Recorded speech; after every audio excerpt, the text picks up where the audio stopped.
kita na. Babalik-balik lang kayo dito, no? Pagka walang trabaho dito, uwi ka ng sama. Isang lay kulang para polo. Ito may balik kayo sa sama. Wala ka nang umabalik lang din kayo na.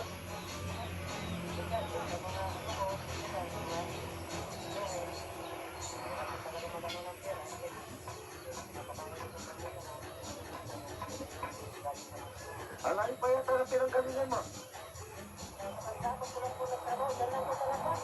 Sana pa?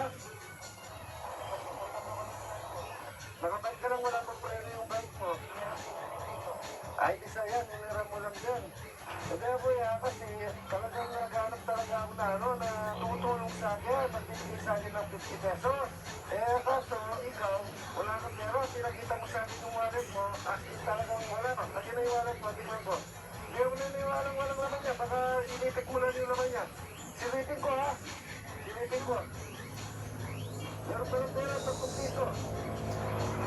Ito pa lang,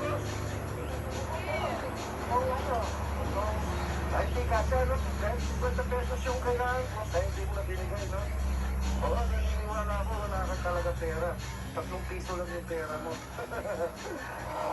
Kaya, sige, dahil nakikita ko naman kasi sa mga mga kuya na katawag naman binigay sa akin yung dapat.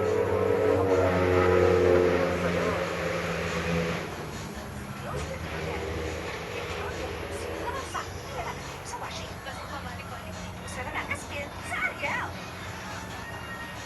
15 minutes, tamang bansa.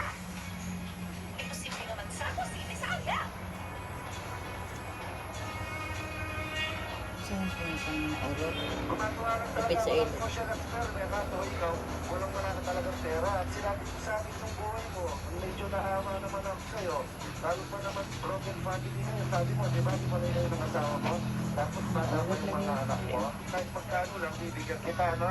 Pagkakutan mo na itong bibigay ko sa'yo, no? Meron lang dito, 1,000 pesos. Eto, bibigay ko na lang sa'yo. Eto, ang galing mo.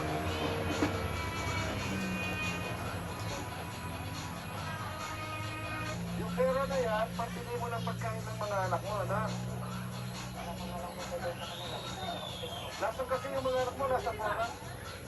Oo, isikas mo na lang. Alam mo, yung 1,000 na binigay ko sa'yo na yan, hindi galing sa akin yan, galing kay Lord yan. Kung lang ginamit lang ako ni Lord. Sige po yan, mag-ingat ka. Okay. Ayun guys, may natulungan din naman tayo. Naawa ang bigla kay Kuya. Yung inihilang ko siya ng 50 pesos, kinulog pa niya yung wallet niya. Pinakita sa akin walang laman.